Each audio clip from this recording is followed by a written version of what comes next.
that is exercise 12.5, right? So 12.5 also even we have discussed something about the conversion. So everyone take out exercise 12.5. सभी exercise 12.5 निकाल लें. In this exercise, first questions are related to the fill in the blank. So these all things we are aware about. Okay, and even we have learned in our previous class also. So fill in the blank. Fill in the blank. So first question is Tuesday comes after. Tuesday comes after. So we know there are 7 days in a week. So two questions may be asked related to that.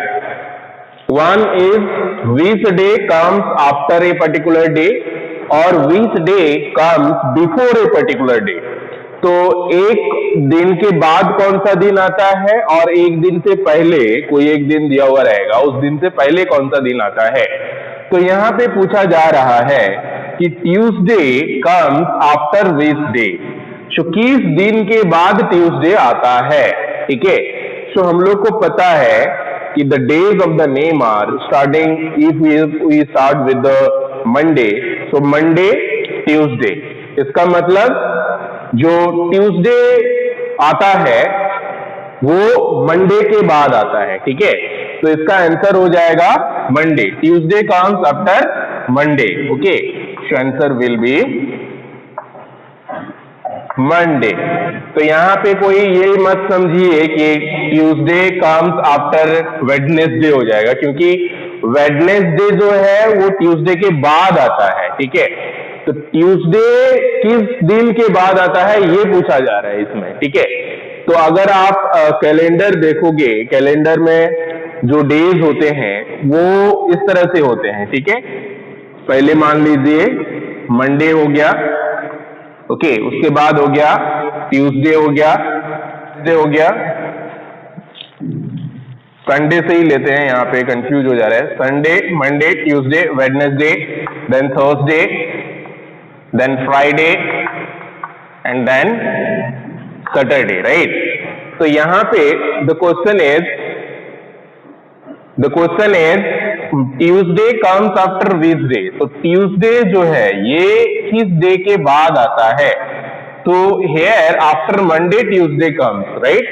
तो Monday के बाद Tuesday आता है. So that is why the answer will be Monday. यहाँ पे अगर पूछा जाता कि which day comes after Tuesday, which day comes after Tuesday, then the answer would be Wednesday.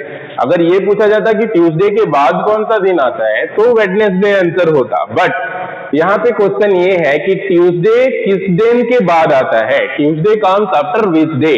So Tuesday comes after Monday. Okay, so this is the first question. Next question is Friday comes before. यहाँ पे पूछा जा रहा है Friday comes before which day. तो यहाँ पे Friday किस दिन से पहले आता है. Okay, so second question is asking Friday comes before which day. So Friday किस दिन से पहले आता है. So Friday comes before Saturday. Saturday से पहले हम लोग का फ्राइडे आता है. So answer will be Saturday. Friday comes before Saturday. Saturday से पहले फ्राइडे आता है. तो दूसरा का आंसर लिख लीजिए सैटरडे. इसी तरह से सैटरडे कम बिटवीन. सैटरडे किस दिन के बीच में आता है. तो बीच में लिखने के लिए संडे को हम लोग को बाद में लिखना पड़ेगा.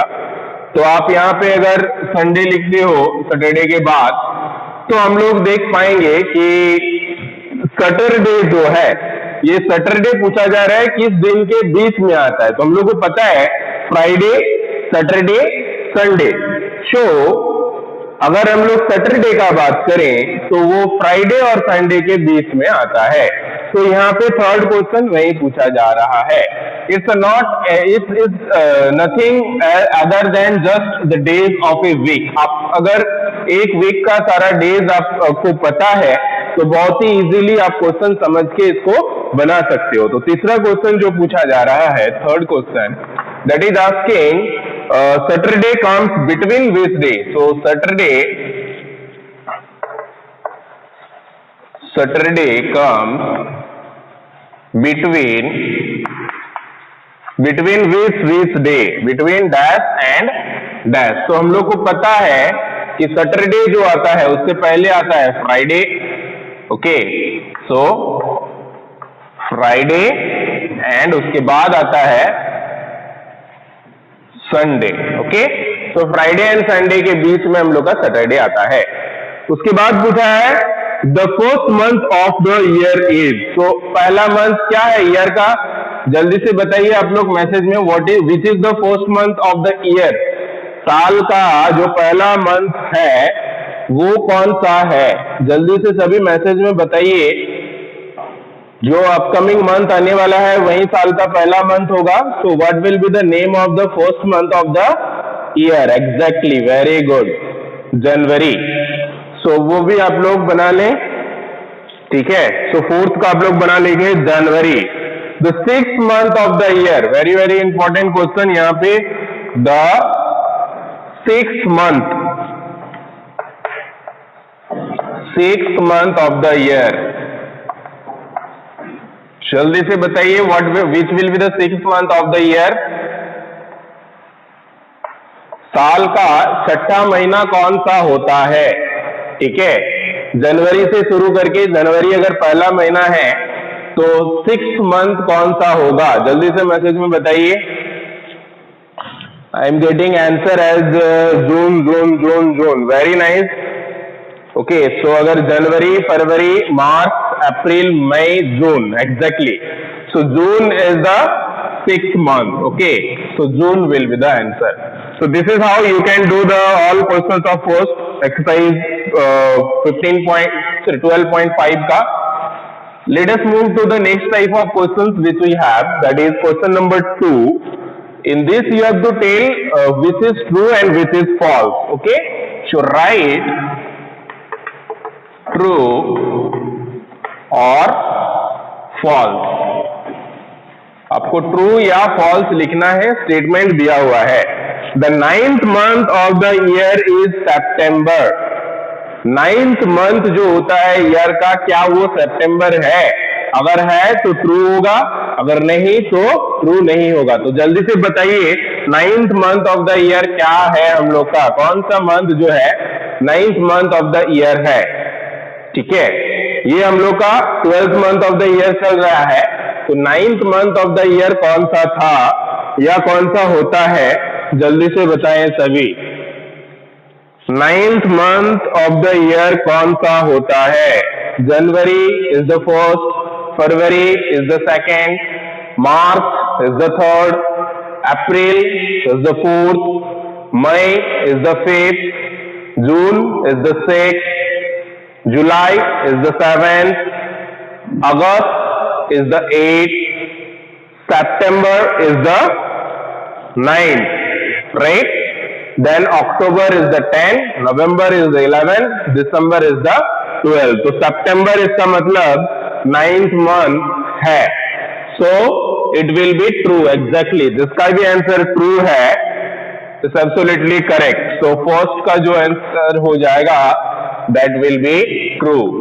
Let us move to the second statement. Second statement is saying November comes between October and December. November month जो होता है वो अक्टूबर और दिसंबर के बीच में आता है। क्या ये स्टेटमेंट सही है? जल्दी से बताएं। The November and December, sorry, October and December के बीच में नवंबर आता है। क्या ये स्टेटमेंट सही है? Yes, yes, true, exactly. This statement is also true. Very good. So September, here October, November, December, right? So November 20 में होता है. January is the last month of the year.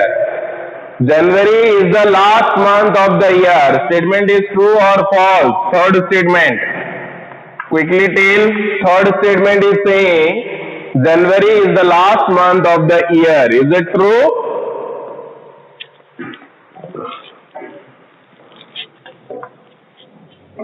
Ronak, is it true? It's false. Very good. Because December is the last month of the year. यहाँ पे अगर first month रहता then it would be correct.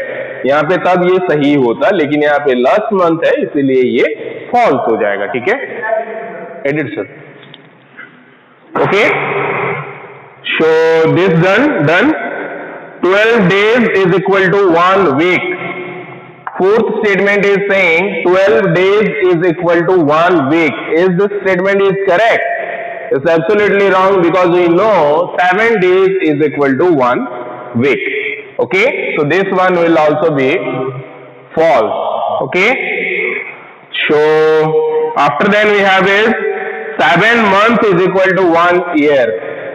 Totally wrong because you know 12 months is equal to 1 year. So fifth statement will also be false. Okay? After then convert into days. Question number 3 is related to the conversion and we have to convert into days. So we know first of all how to convert into days, or we know some of the statement as like how many hours is equal to 1 day. Okay, how many days is equal to 1 month. Okay, so here first you have to convert into days. For calculation we will take 30 days is equal to 1 month. Okay, so यहाँ पे पहला question है 4 weeks. 4 weeks you have to convert into days. So what will be? We know 1 week is equal to 7 days. हम लोग को ये पता है एक वीक में 7 days होता है. Therefore 4 weeks is equal to 4 into 7, 28 days. Right? तो इस तरह से बहुत ही इजीली जितना वीक रहेगा उसको हम लोग 7 से मल्टीप्लाई करके वो डेज हम लोग ऐड कर मतलब निकाल सकते हैं. As much as week that multiply by 7. तो अगर वीक से डेज में कन्वर्ट करना है then we have to multiply by 7. Okay, after then 22 weeks. तो यहाँ पे 4 की जगह पे 22 वीक्स है. तो अगर 22 वीक्स है तो कितना हो जाएगा बताइए सभी. यहाँ पे 22 वीक्स के केस में quickly write in message everyone. 22 weeks is equal to how many days. 22 weeks में कितने दिन होंगे?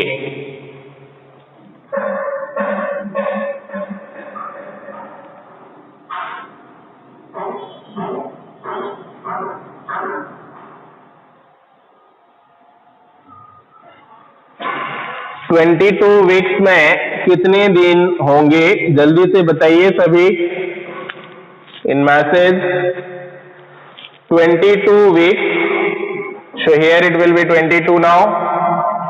So 22 weeks is equal to 22 multiply 7. So 7 to our 14.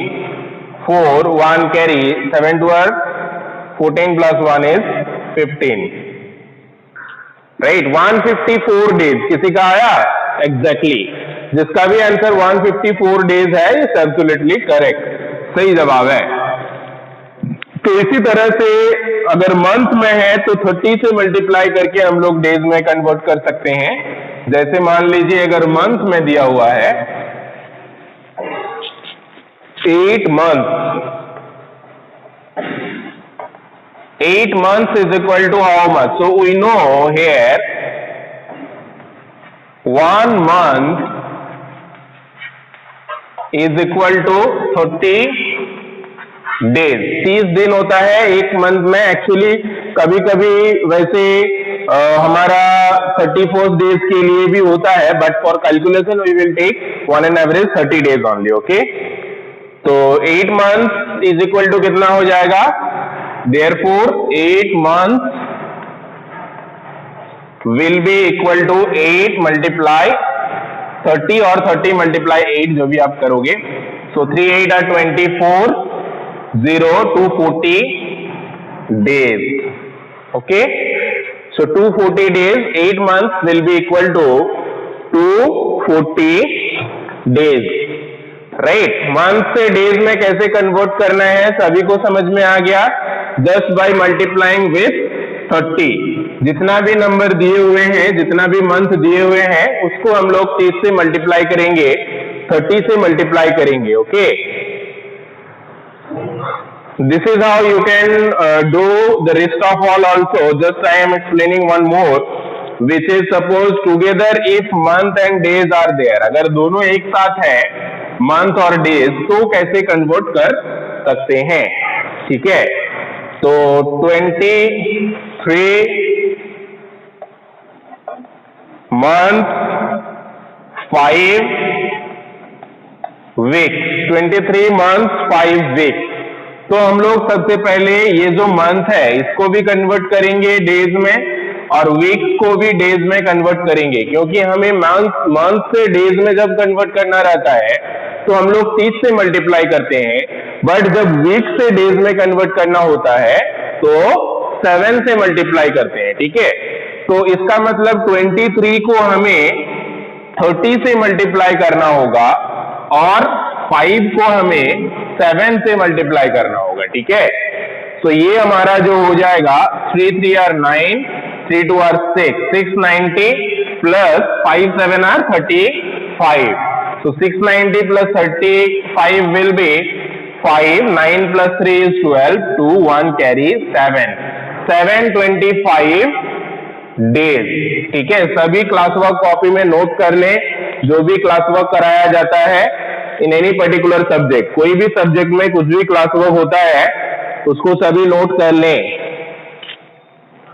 So 725 days is coming in this because here two things are together. One, you have to convert the month into days. So for month into days, we will multiply by 30. And for converting week into days, we will convert weeks into days. We will convert by multiplying with 7, right? So 690. If you multiply this, this will come 35. So 690 plus 35 is 725. So this is how total number of days in 23 months and 5 weeks is equal to 725 days. With this we can say you can able to do all questions related to exercise 12.5. Especially we have done also in the classwork only, right? So still you will do the some of the questions which are left in your homework, including all. तो सारा questions आप लोग जो है homework में बनाओगे। So today's homework is to complete all questions of 12.5. 12.5 का सारा क्वेश्चन आपको बनाने हैं। ठीक है, प्रॉपर स्टेप्स के साथ बनाएंगे। Question number 3, question number 1 and 2 you can do in book also. Okay,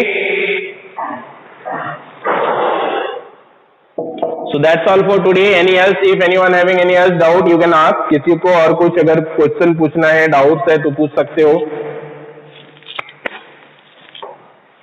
Anyone?